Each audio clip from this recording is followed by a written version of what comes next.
Welcome, wonderful listeners, to our 5th episode of the Young and Successful podcast. We are already halfway through this season. It's crazy. There have been some great guests, and we have many more lined up for the second half of the season.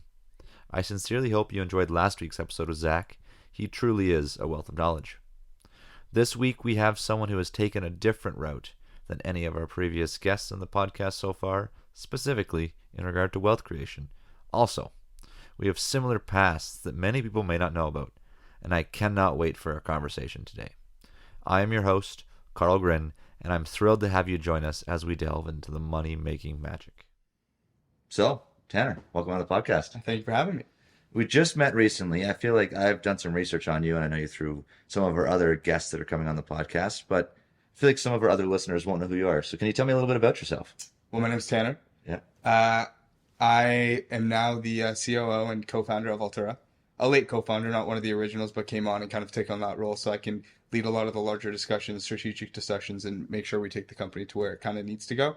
I don't have a traditional background. I think a lot of What does that mean, though? What does traditional background mean? I think a traditional background in entrepreneurship in kind of today's day and age is a lot of kids, they'll start their first companies when they're like 12, 13, 14. They're always trying new things. Mej before Altura obviously had his like little portfolio app that he used to just track crypto and was starting doing little things here and there, whether it be when you're really young doing like lemonade stands and stuff. But it's the guy yesterday literally brought up the same story like that. Yeah. Yeah. So it's like, that's what kids, they do. Like they grow up doing that. I was really good at sales, really good at just talking to people and getting people to trust me, getting people to like me, want to work with me. It's kind of always been my major talent. Like growing up, I remember doing silly things like, I don't know, did you ever like, you know, in school when you like sell chocolate bars or you sell like, we had these things called treasure books. Yeah, the fundraising. And all yeah, that stuff, so like I'd always won like the most treasure book sales and like would try to get the big prize, like lots of iPods and like stupid stuff like that. Yeah. Like I enjoyed the competitive side of things. Yeah. I wouldn't say I was always the most like entrepreneurial mindset when it came to like coming up with a new idea and putting that into focus. But when it came to like getting things done, I didn't know many people who could get things done better than me. Okay. Yeah, you just had that get up and go just instinctively inside of you. Okay. Instinctively just like to do things. I like to get things done. If I saw a goal or I saw an objective, I just wanted to complete it. Yeah, makes sense. Yeah. So did you go to school anywhere? Did you travel? Like, how did you get involved in the business world? Like, as you said, it's not common. Like, how'd that work? What was that route? Yeah. So my upbringing's interesting. I did go to school. I went to Laurier in the Lazarus School of Business and Economics. Graduated in 2019. Okay. And then I got my graduate diploma in accounting. And then went and did sharpen my tools at Deloitte and Touche. Okay. Worked in the audit practice in Toronto, and then later in Vancouver. And then after that, decided, okay, I did my audit. I have most of my hours for my CPA. I'm ready to like switch out of audit because I didn't want to be there. It was more just like a get the letters to put beside my name. Yeah, so do you have your CPA now? Or? Yeah, I do have a CPA now. So I'm a Canadian CPA. Yeah, awesome. Which I always forget. In the US and Canada, they're both CPAs, but they call them different things. I think we're chartered professional accountant. Yeah. In the state, it's certified public accountant. Yes. Which is so weird. Oh, just because they're both the same job and they're both CPAs. That's the same, yeah. Yeah, and it's weird too because, so I went to the UK. Obviously, I did my strategic consulting with Deloitte in the UK with their financial services practice. Yeah. And there in the UK, they have what's called an ACCA. Mm-hmm. So it's like their version of the CPA. Yeah. But the way that they structure their accounting designation is very similar to how Canada does it. But like if you have a CPA in the States, in the UK, it doesn't even transfer. Because they don't do exams the way that we do them. So like in Canada, we have to write the CFE, which is like the common final examination, which is 3 days, 4 hours, 5 hours, 4 hours. Mm-hmm. But in the States, they do challenge exams, which is just like little exams every so often, kind of similar to like the capstones, the pre-capstones, the modules that you do. Yep. They don't have like a final exam. So it's the CPAs in the States don't transfer as well to other countries. So like I can just go to the UK and get an ACCA and just like accredit it completely. Yeah. But the US, they have to write a bunch of extra exams just to like get their designation in those countries. So it's interesting. Yeah, I looked into going into the accounting field a little bit more, and I looked into that all that at the start. I'm like, no, I feel like doing like the MBA management route. That was the most transferable. It did in Germany. It transfers to the States. It transfers to Canada. When you say you have an MBA management, and they look at the school you went to and stuff, they're like, okay, yeah, no, I see that. That's where I studied. I went to school there. Yeah. And it was super transferable. My buddies that are accountants in Germany and the States and everything, it's like they couldn't transfer as well. So yeah, it's a harder program for sure. Yeah, I remember when I was in university, I was like, I had an aspiration to just get all the letters possible. I was like, I'm going to get my CPA, and then I'm going to get my CFA, whatever level 1, 2, and 3. Yeah. And then I'm going to get my MBA, and I'm going to be Tanner Matthews, CPA, CFA, MBA. You ever thought about doing PhD? I applied. I almost did it. Then I'm like happy I didn't with that route, but it's an extra 5 years. I want to do MBA, PhD in finance, like doctor. Yeah. I just thought that would be cool to have the title Doctor of Money, PhD in finance, Doctor of Money. And then I still feel like I want to do that later in life. It'd be a funny Instagram like username, like Dr. Money or Money Doctor. Yeah, because you have a PhD, like, but you have to have a PhD in finance. That would take me 5 years. And the thing is, I only wanted to go to the best school, so I was trying to get into. Basically, I was only trying to get into Harvard. Yeah. And I went through the process, and I didn't make it in. And then I called them, and I went down to see them, and they're like, "Why? What happened? What was the issue?" And they basically went, "Yeah, these are a few things. These are a few issues." And I went, "Okay, either I have to go back and retake some undergrad classes and redo this and redo those things, or you have a parent that went there, or I have to be super distinguished in my field. Like if Elon Musk or Jeff Bezos said, "Oh, I want to do my PhD at Harvard," everybody would be like, "Yes." Yeah, you know what I mean? Like it doesn't even matter if they went to school anywhere. No. If Bill Gates went, "Oh yeah, Bill Gates did go to Harvard," but if he wanted to go back to a PhD, they'd be like, "Yeah, sure." Like come, right? So you have to be somewhat distinguished in your field. So I'm going to see if I can go down that road a little bit later in life. Yeah. But for now, I'm retired and I run this podcast and I run this charity, and it's going pretty well. But I definitely feel like it's a lot of work trying to add all Where this did you go to school in Europe? So I did the EBS, the European School of Business and Law, and that's just at Frankfurt. Oh, nice. So right downtown in the financial core. I chose that because, long story short, it's the financial capital and the travel hub of Europe. Yeah. Like Frankfurt has a higher GDP than Greece. I've been through Frankfurt. Never been to Frankfurt, but I stopped there on the way back from Italy. If you like money and you like that, it's a cool spot. There's a lot of cool culture. Like the Romans have kind of gone up there and they've actually like conquered the areas, and you can have old Roman castles, and like there's places that have been making beer the same way for like thousands of years. Do you speak German at all? Yeah, especially Deutsch, yeah. Oh, nice. Because over there. Nie sprechen die Deutsch. I don't speak German. Yeah, that's all right. Is that right? Yeah, that was pretty good. Yeah. Yeah, over there, my classes in my MBA were mostly English, but then I did have a full class every day in German, and it was and then the little town I lived in, everybody was German, and then you want to graduate with a B2 German fluency certificate, so you can get a job in Germany. Oh, okay. So I have that fluency. So you have to have that to get a job in Germany. You don't have to, but I don't know anybody's going to take you seriously if you're like getting a job in Germany. You can't speak to your customers. You can't speak to anything. Yeah. So they never say you need to, but yeah, it's really necessary. Is it one of those things? Because I know with a lot of like languages, especially, I don't know if German's the same, but how fluent are you? Is it to the point where like they would still kind of be pretentious over the way that you speak German? 100%. 100%. Also because Germany, like I learned my German around Frankfurt, and like my ex was from northern Germany, so I think I felt pretty fluent. And then I went down to like Munich and like Bavaria in Germany. Yeah. I couldn't understand anything they were saying. Completely different dialect, completely different accent. So I feel like my German's good enough and conversational enough, and I can get over there. It's been a few years, but I can make it work. Yeah. But the best part about German is it's so straightforward. Like a lighter is a Feuerzeug, which is literally fire thing. Like it's such an easy, simple thing to translate. And that's why it was fun to learn, because English is Germanic. It's a base. We're the base language of it. Well, it's one of our influences. So I don't know. I had a lot of fun time learning that over there, and it was just interesting. And I initially had an ex over there at the time, and that's why I wanted to go have a life over there. And then COVID hit and everything kind of changed. And I'm like, I still like Canada a lot more. So I came back and I worked for Amazon. I did the same thing. Yeah. Because I went over the past, since I guess 2020, when I graduated, because I lived in Waterloo, because that's where Laurier is. Yeah. I went Toronto, beginning of COVID. Yeah. Like right before COVID happened. So like 2020 when I started my career at Deloitte. And then obviously COVID hit. We're all of a sudden work from home. Whatever was it, 2 weeks to 2 years basically. Yeah, but it was supposed to be 2 weeks to break the cycle or whatever. Oh, yeah. At that point, flatten the curve. Years, yeah. And then all of a sudden it was 3-4 months, and I was like, everything was closed here. So I couldn't go to the gym. You couldn't do anything. But in Vancouver, the gyms were still open. They were still like, you could still go to the beach. Like you could still kind of do things over there, even though I think it's probably more of a liberal province. They're still allowed people to like go to the gym and stuff. They took the value in that. So I was like, I need to get the fuck out of here. Can I swear? Oh yeah, I don't care. This is very easy. Yeah, okay. Don't worry. I need to get the fuck out of here. Like I can't do this anymore. Also, it was kind of like a coming of age thing where it was, I saw myself staying in Toronto, being here, working at Deloitte, finding like someone that I'd be with, like finding a wife, finding something, like settling down, getting into that. And then I was like, if I do that, I don't know if I'll ever leave or I'll ever like start to go after whatever my aspirations might be, because I'll get comfortable. Mm-hmm, so I was like, whatever, I'm out of here. I'm not going to get comfortable. I'm going to throw a fork in my life. I didn't know. I knew a couple people in Vancouver because I went to university with them, but like maybe knew one or two people. That's not like you have friends and family. And So I went there knowing absolutely no one. Got a place there, got roomed with people that I've never met in my entire life. And That's fun. I made no money. Like I was Okay. 22. I think my base salary in 2020 was 44,500 at Deloitte. So I'm just going to quickly touch base on that. You went to school, you did your undergrad. Did you have your graduate diploma yet or no? Yeah, I had my graduate So you had your graduate diploma, then you got a job at one of the big firms like where people would recognize. And how much was your salary? In Vancouver, because there's less business in Vancouver than there is Toronto. But just still, you got a good school, good program, and you went up there. 44,500. And how much was the rent of a bedroom up there? Because Vancouver's expensive. I had a room smaller than the room that we're in currently. Yeah. And it was $750 a month. Okay, but it's just a bedroom in somebody's house. It was just a bedroom in somebody's house. I had two other roommates, plus people living downstairs in a tiny house that was like an absolute shitbox. It was a nice part. It was in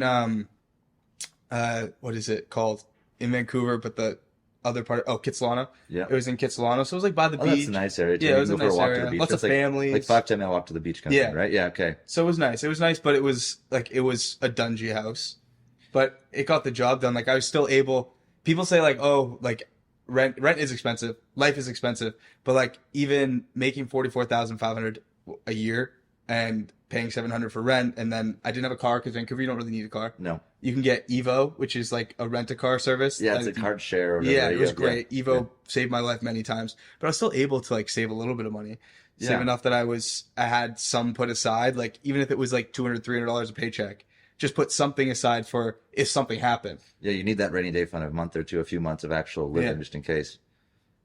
Yeah, that's kind of because everybody on this podcast that generally comes on, they're like, "Oh no, I made my first $1 million doing this, and I sold this company and this company." What is it right now? So it is now. I don't know what day it is. I'm sorry. No, okay. With our lifestyle though, it's like we don't do days of the week, days of the month. We just have like deliverables on certain days. Like we go towards a goal of a timeline. Yeah, it's like I don't know. Don't ask me what day it is. Don't ask me what day of the month it is. Don't even ask me what month it is. Yeah. Is it the end of Q1 yet? Yes or no? Yeah, there you go. That's what I mean. So whatever. It's this time last year. I was working in the UK. I had a really good consulting job at Deloitte, working in the financial services industry, and in Canadian, I was probably making 85. So that's double. Yeah, what you were making during the pandemic. Yeah, and this was double what I was making in the pandemic, but this also living in London, which is more expensive. Which is 10 times more expensive than Vancouver. Yeah, people think, Vancouver, Toronto are expensive. They've never actually lived in London. Yeah. No, everything's expensive in London. Groceries are actually less expensive in London. Yeah, Europe, the food is generally cheaper. Yeah, because there's no taxes on dairy. Okay. So like, you can get like a pint of yogurt in the UK for like £2, but like a pint of yogurt here is like $10. Yeah, I think I noticed the best part living in Germany was bread, meats, and alcohol. Like you can get alcohol for so cheap. At McDonald's. Yes. You can get beer at McDonald's. Yeah, beer at Macca's. I used to when I was in London with some of my friends.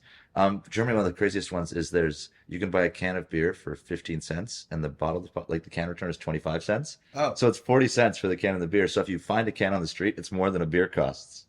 You can basically so there's actually homeless people that go collect cans or people that need money. That's a business model. And they can actually buy beer for more than the can was worth the cheap beers. That was kind of crazy to me that it costs more than the beer, the can deposit. That's wild. Yeah. So that was a crazy thing that actually I saw in Europe too. So let's move back on to, were there any specific moments or experiences that inspired you to build wealth at a young age?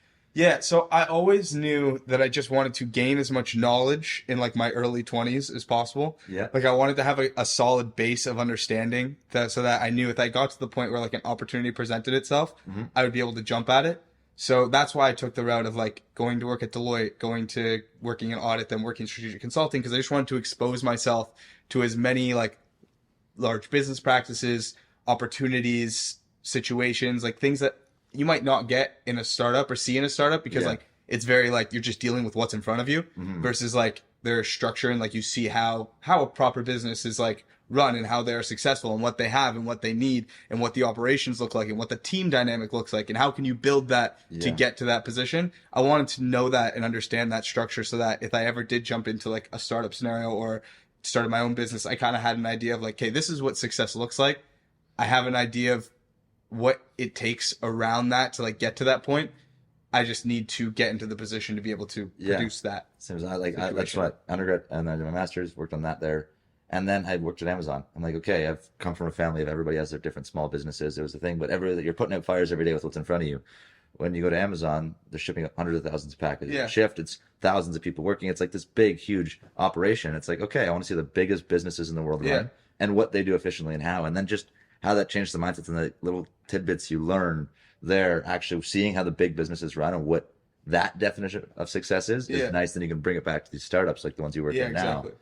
So that leads us into a really good question. What are some of the challenges you faced and going from working in these very structured at Deloitte and going to school and everything, and then coming into this startup space in the NFT space? Like, it's so opposite. Going from Deloitte to Altura. No, it's crazy because you go from a very structured company that's existed for hundreds of years, knowing that if you don't know the answer, someone probably does. Oh yeah. Especially with accounting, like usually there's an answer. It's usually guys in the same guidance. Building, two cubicles over in the same room. Like, it's not like the internet. You got to go search. It's like, no, he's like right there. So it's like when I started at Altura, I still had mentors, people I could go to, like some good people that were able to like help me. But if there was an answer I didn't know the answer to, I was the person that people were coming to. Like it was now like if Madge had a question about accounting or how I need to do something for Altura, I had to have the answer. I had to supply the answer. If we were talking about what's our next like strategic endeavor that we want to take on, that fell on me. So it was the change of, okay, I'm just doing what I need to do for other people versus I'm doing what the business needs to do, and I'm the person that people are coming to. I'm the answer provider. Yes, which is crazy. Like the buck stops with you now. Instead of I can kick it up, I can like escalate, I can have other questions. No, it's me. I'm done. I have to figure it out. Yeah. So that's probably the biggest change. And so also, how did you overcome? Was that a mental obstacle? Was that a physical obstacle? Like, was it stressful? Like, how'd you overcome that mental change? Because that's a lot. Some people would crack underneath that pressure. Some people would be like, no, I can't do this. I've always been the type of person that likes to solve a problem. Okay. Like if I'm presented with an issue, I want to figure it out, and I will do whatever it takes to figure out that problem. So like for me, it's opposite to a lot of people who like working in like the corporate life where they don't necessarily have to have the answer. I liked being the person that provided the answer. Okay, so it was an easy transition for you because you liked being the person. Yeah, I enjoyed the role. I enjoyed the pressure. I've always enjoyed being the person where it's like, okay, the expectation is on you. Now you need to do well, because I think throughout my life, I always had people thinking like, Tanner can't do this. Tanner can't do that. He's not going to be able to achieve that. And I love proving people wrong. Okay. So it was kind of the essence of like, not people didn't necessarily think that I couldn't do it, but just the fact of like proving that I could do something that maybe I didn't even expect I could do. Yeah, it's kind of nice being able to prove yourself wrong and push yourself limits. Do you have a background in sport at all? Did you ever do sports? Yeah, so I have an interesting background. I grew up playing hockey, but I also grew up in competitive dance. Where'd you play? Waterloo. Okay, did you play like what level? I played up to AA. And okay, so I never would have played against you. I played like the North Central Predators, and we played against places like that. Okay, and then dance. Yeah, so that's why. So the reason I only ever played AA and because I quit hockey. Yeah. Because I danced competitively. Okay. So what kind of dance? Everything. So jazz, tap, ballet, all hip hop, all the things. I come from a background as figure skaters. My mom and my dad are both figure skaters. As a kid, I had to do everything too: jazz, tap, ballet, hip hop. And so when you talk about it now, it's like, okay, I'm a hockey guy. Like I'm taller, stronger, and it's just like, oh, what'd you do? I danced. I did ballet as a kid. Yeah, I did that. So it's kind of funny to actually say that. Yeah, like, my schedule was crazy though. Like when I was 16, 17, I was dancing 40 hours a week, and I traveled to my studio. So my studio was in Oakville. I lived in Waterloo. Yep. So I traveled an hour each way. So like on top of how much I was dancing and how much I was traveling, like it was more than a full-time job plus school on top of that. And I was in high school. Yeah. And then that's what, obviously we weren't doing hockey then with that. That's too big of a workload. Yeah. I myself stopped dance when I was like 10, 9 kind of thing, just because that was my parents' lifestyle. They were the figure skaters. They were dancers. Yeah. So actually as a kid, it was fun learning. It was fun being expressive, but I stopped that. But you continued going. So did you ever go to those American Dance Awards so like I did all the things. I did ADAs. So then I've probably met you before. So did you ever get photos and videos at ever the ADA events or anything like that? Yeah. Where'd you dance? So no, but did you ever get photos and videos at the ADA competitions? Do you know when you go there and you buy your video and your photos? When I was a kid. Those were shot on those cameras. Oh, that's crazy. Yeah. Well, those are the newer versions, but that was my dad and I's business. We'd go around, well, it was his business, but we would go around to all of the ADA events everywhere the country for all of North America. Yeah. And we'd go around. So if you danced at an ADA event, what year are you born? 97. So we're both 97. So yeah, from when we were 10 to 20, that's what we did. Okay. So if you ever danced at one of those and you ever Yeah, I started might have doing video, predated you. The one time I went to 88, I think I was like 7. I came like first runner up mini ADA. okay, so something. then we didn't go to everyone, but we started when I was like 4 with those. Yeah. But we like did all of them when I was like 10. Okay, fair. So it's actually funny. It's a small world that I actually Yeah. probably have met your dad. It's like into some tiny segment when we were kids, just for like 10 seconds and That's passing. crazy. So you're from where? I was born in Newmarket here. Oh, okay. And my Newmarket, and you're yeah. 97? Yeah. Do you know a guy named Alex Watson? Recognize the name, but I moved out when I was 10. Oh, okay. Right. So yeah, I was born in Newmarket, and then I moved to Muskoka, just north of Huntsville, a little town called Emsdale. Okay. And so we still ran our production company for the photos and videos of figure skating and dance events. So it's a really small world there. That's a Yeah. kind of connection. I didn't know that. So how does everything in your background in sport and then schooling and now with startups, how do you define success? What is success for Tanner? It's a great question. How do I define success? It's a hard one. I would say success for me is being 1% better than myself every single day. So, Okay, what if you wake up and you're sick and you're tired and some days are just bad. but like I feel like it's cumulative. Okay, Like, so as an aggregate. like if more often than not you wake up and you're doing a little bit better today than you were yesterday, or a month later you're in a better position than you were a month ago, it's just continuous progression. I don't think success is like, some people find success randomly, or they get lucky, or they find a situation where all of a sudden they come into a bunch of things. But I found, for me, the way that I've always defined success, sorry, I hit that. The way that It's extra, don't worry. Yeah, the way that I've always defined success is like, if I look at myself in this position last year, or I look at myself in this position 6 months ago, 3 months ago, am I in a stronger position now? And how do you measure that? Like, okay, like obviously, if you go to the gym and you're working out, you can measure your biceps and you can measure your pecs and you can do it and you can physically measure it. But how do you measure, are you talking like mental health, or are you looking at the amount in your bank account, or like what are your net assets? Like, what do you mean? How do you measure getting better? I look at it from like multiple perspectives. Like, of course, there's always going to be the monetary perspective of things. Like, how am I doing financially? Yeah. Am I in a stronger financial position than I was? But there's also like, in my responsibilities, am I happy with what I am doing now in comparison to what I was doing before? Okay. Do I feel like I'm taking on larger roles? Do I feel like I'm taking more risks? Am I achieving things? Are the things that I set out to do, did I end up doing them? Did I achieve those list of things that I wanted to do up to that point? So like goal setting and looking back and seeing how you did in comparison to like what you expected to be able to accomplish versus what you're actually accomplishing.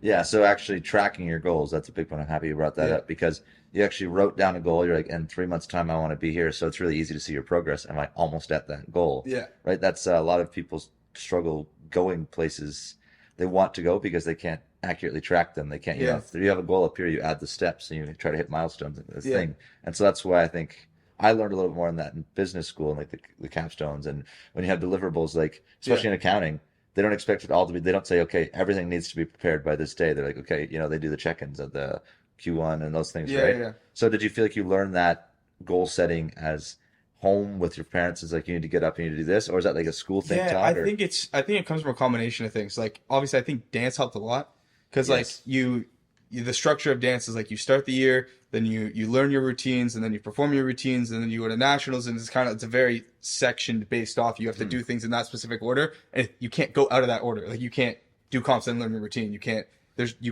take that stance on things. So it's like you learn that there is a structure to success, and if you follow that structure, usually you're going to be able to find things. The same thing with goal setting. Like, you have to first set your goals, understand what steps you need to get along the way in order to achieve them, and as long as you stay on that linear process, there's a good chance you're going to be okay.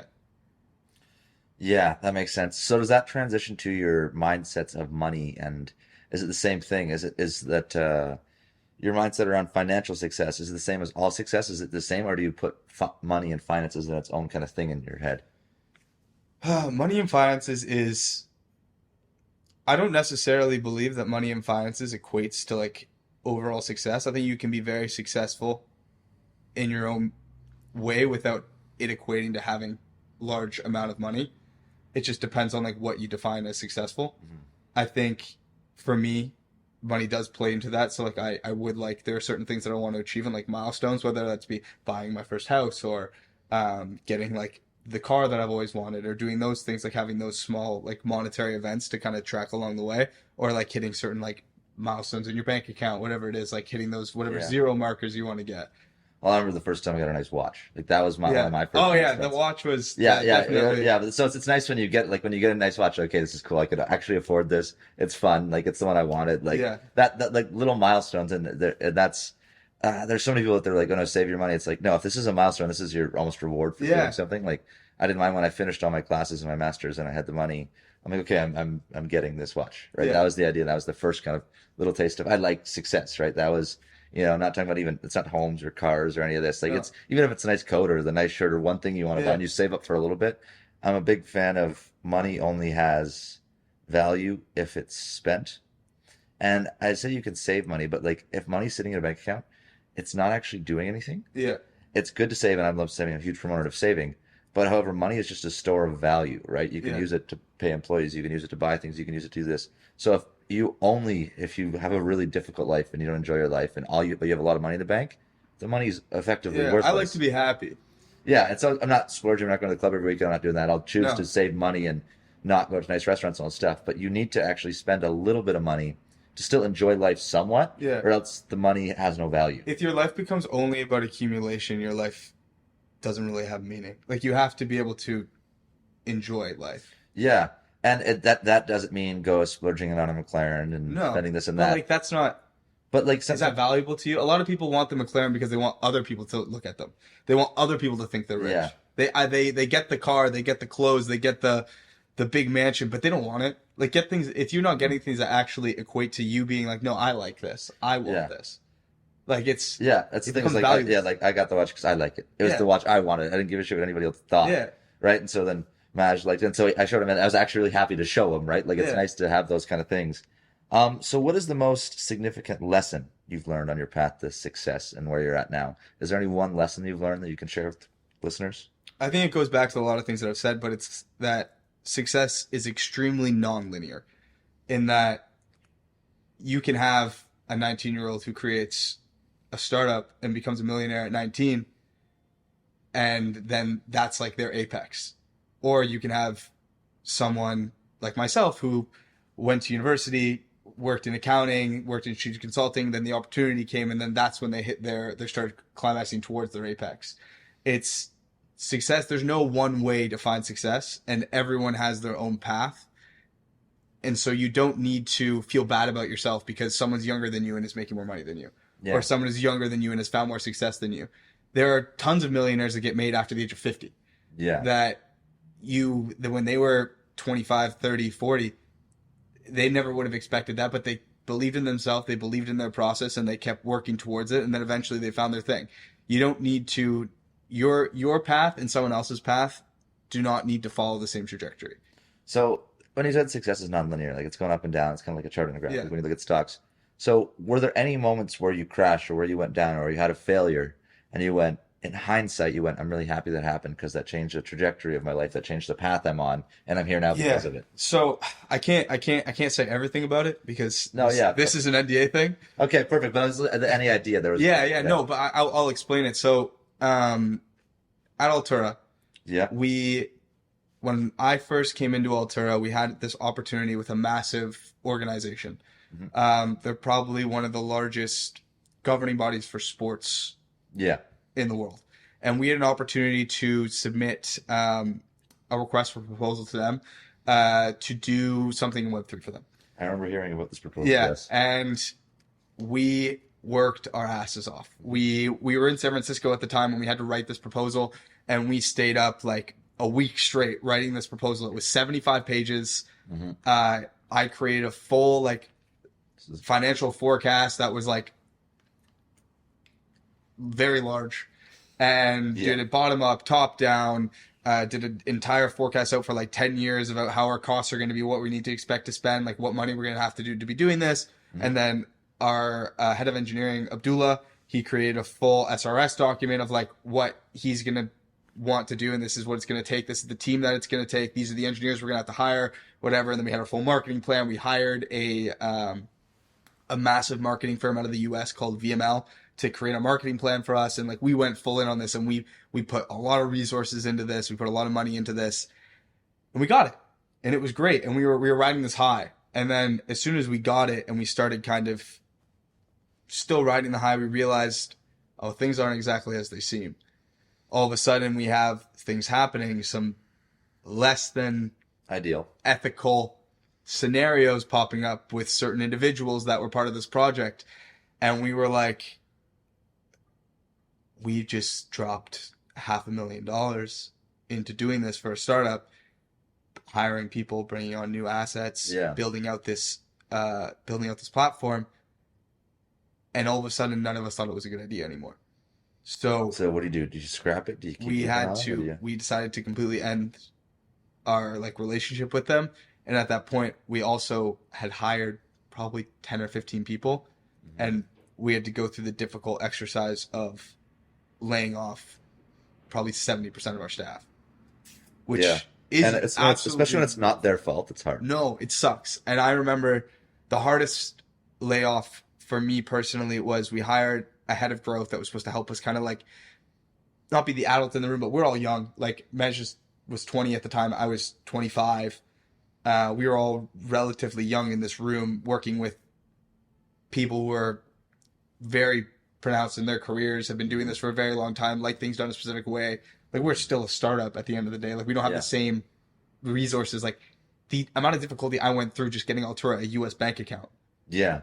True. And we have like, we use an e-bank, which is like Mercury, to do our US banking because none of us are in the States. Like I'm not going to like drive to where our headquarters is just to get a bank account. Like there was no easy way to do it. And they didn't like the fact that we used this bank because it wasn't like a traditional bank. Yeah, it wasn't like a Bank of America or whatever that they use in the States. So they had issue with it and they were creating problems around it. And we just realized this. And then we had hired, like I said, we hired a woman to be our head of growth, and laying off her was the hardest because at that point, none of us had families. None of us have like kids, but like, so we're like firing another 19-year-olds, like, okay, this sucks, but you're still you'll be fine. But like firing someone who's has a husband and kids, a mortgage and car payments and all these things. And we brought them in with the best expectations that like we wanted them to be a part of this journey for a while. Yeah. And then realizing that, we can't afford what it's costing to like pay this person or continue to pay this person when we're not doing this project anymore. And it's just the value isn't there, especially like crypto's been was in a bear market for like a year and a half at that point. We didn't know when things were going to turn around. And so we had to make the hard decision to like lay off this person and lay off a bunch of other staff members. I had to lay off one of my closest friends, which is hard. Very, very difficult, especially when that person came in and joined Altura with me. Like they were the one person that like came on at the exact same time as me. And we started this together. We were doing this together. We were all in London when we did this. That's hard. And so it was a terrible time. And this is also the same time when I took over complete operation of Altura and started running everything myself. It was a rough start. So I had to do I'd go to the team, I'd have a team meeting, I had to rally everyone, I had to get everyone like confident that the business was going to continue moving forward. And like that was a scary time for me because I didn't know what was going on. Yeah, so after all those layoffs and that trajectory, that tanked it up, you do feel you're in a much better spot now that you've made that. Yeah, so dropped into that failure. You feel like you're where you want to be now. At that point, I was like, I don't know what's going to happen in the next 3 months, but I know we don't want to continue down this path. I'm not going to let us continue to slide this direction. Okay. At least that's good you're able to do that. So how stressful this life is and how much work it was transitioning into startups in your life. How do you balance work, life, social, everything like that? Is there a work-life balance you have? Is there a morning routine? Do you get up and meditate in a cold plunge and run a marathon? Like, do you do any of those? Do you do any of those things? Do you get up every day? No, I wake up pretty normal. Like, I'll probably get up most days 8:30. I'll jump in the shower. So you don't do anything like really mitigate stress. You just get up and No, I get up. I'll jump in the shower. Like, to me, mitigating stress is talking with my team. Okay, that's like that's what mitigates my stress. Like I've never expected to be in a position where I wake up every day and I dream about Altura. I dream about what we can do next and think about like what the next thing we can take off with. Like I have actual dreams about us achieving the goals that we put in place. And those are the things that are like getting me interested. Like my mental health is like, I get to wake up every morning. I get to work with a team of individuals that I genuinely enjoy being around and I genuinely enjoy working with. And that to me is stronger than anything. Yeah, On top of like working. That's a really interesting take on the idea that work-life balance and work-life stress, you find work and your team helps you de-stress, and then your life is actually you want the company to grow. So they did. You don't separate them in your head. You're like, if I worked 8 hours, I need to sleep 8 hours. I need to go to the gym for 2. You're like, you just amalgamate everything, and you find it does better for you because you actually enjoy your job and you love what you do. Because I feel like I'm working with like not friends, but I feel like I'm working with people that we all have the same goal in mind, and everyone. Altura is still a smaller company, obviously. Like I think we have 10 or 11 employees now, but everyone has the same mindset. Everyone believes in what we're doing. Everyone is interested in us progressing forward. So it's a very lucky position to be in because it's fun. It's just a good day-to-day experience, and then go. Yeah. So do you still continue any of the hobbies you had or passions you had as a kid? Are you still out dancing? Do you still do any of that? Or are you planning on picking that up later? Yeah. So because obviously you love doing it. So is that something you want to do later in life? Do you want? Yeah. So I used to do competitive powerlifting. Okay. When I was in the UK, and I was on track to possibly win at nationals. Okay. I was gearing up to pull a 645 kilogram total at the 74 kilogram weight class. Damn. And in training for nationals, I screwed up my back. Oh. And I'm still dealing with an injury. Like up until that's what my life's at right now, but the same that 645, that's what I meant. Yeah. So up until 3 months ago, I could barely get out of bed and put on socks. Oh, goddamn, that's rough. So I've actually, I don't know, are you into biohacking at all? The last guy that's on the podcast is into it. I've seen it. I've read about it. I don't do it much myself. Like my thing is, I like my sauna. I like swimming in my lake when it's frozen. I like sleeping well, and I like eating good food. That's how simple it is for me. And I live up in Muskoka. I live in nature. Like that's my version is eat well, be in nature. Yeah. I like the extreme heat and the extreme cold. That's what I do. I like that too, but I do currently have like an impinged L5 nerve. Okay, yeah, I've had a lot of major injuries, like pinch neck and everything too, and so that's why my whole thing is like one of the reasons why I don't competitively powerlift. I'm just working on a 400-pound. Like I got my 400-pound bench, my 500-pound squat, my 600-pound deadlift. That's what like my goal is. That 1,500. I don't have anywhere near that with bench, but I did hit the other two. Yeah. Okay. Because I have a bigger upper body. I kind of like that. But my thing is, I started on that journey just recently, in the last year and a bit, purely based on the fact that I have really bad shoulders and back, and I've had a lot of muscle and skeletal, mostly skeletal injuries. So when I'm not heftier and I'm not stronger, my spine feels like it's falling out of place. Well, my I feel shoulders weak as shit right now. Yeah. So but when you go to the gym, it makes my shoulders and my back feel better. Like it keeps in place better. When I don't go to the gym, I don't sleep as well. Yeah, I've never dealt with an injury like this because I think so. I got like an MRI and everything. Like they said, like your disc is so popped out right now, and like going into your L5, like there's a good chance the only way you're going to be able to ever recover from this is surgery. And like I really don't want to get surgery. Yeah, that's a hard one. But like I'm sitting like I am right now because if I don't sit like this, my back's gonna be fucked. Yeah, so mine is only my upper back and my like it's the low back C7 C5. That's the one thing I'm lucky I've never had a major injury with, and so that's why I'm iffy. I don't like deadlift that much purely because of it. Like, So as our time is coming to a close here, and as our next guest is on the way, I would like to ask you if you have any piece of advice, any quote, anything you live by, or else to teach, or any piece of advice you'd like to give to any of our listeners or anybody else. One thing that a little tidbit, a little sentence, a little piece of advice. So some people love a quote by Harrison Ford. The other guy, like we had one by Thomas Shelby the other day, the guy from Peaky Blinders. Like we had a quote from him. Like, is there any quotes, or do you don't that's not your thing? I would say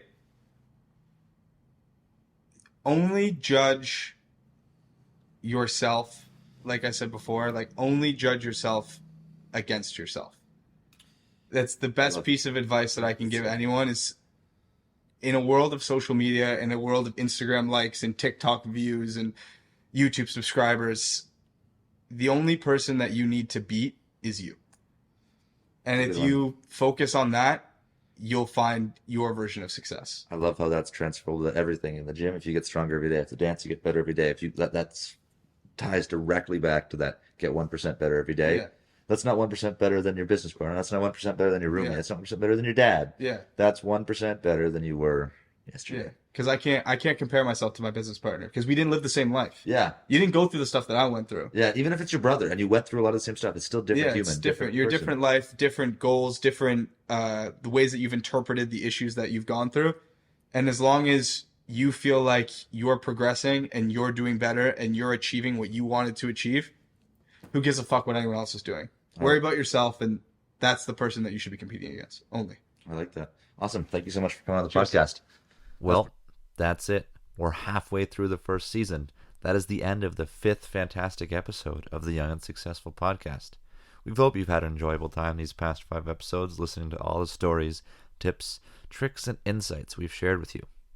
Remember, making the first million is not just about the destination. It's about the journey, the lessons learned, the challenges conquered, and the laughter shared along the way.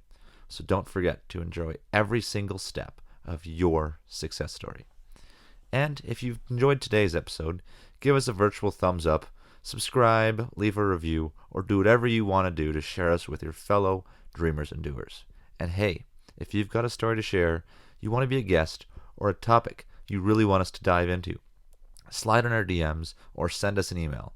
We would love to hear from you. Until next Friday, stay young, stay hungry, and keep chasing those millions with a smile on your face. And always remember, there's a million ways to make $1 million.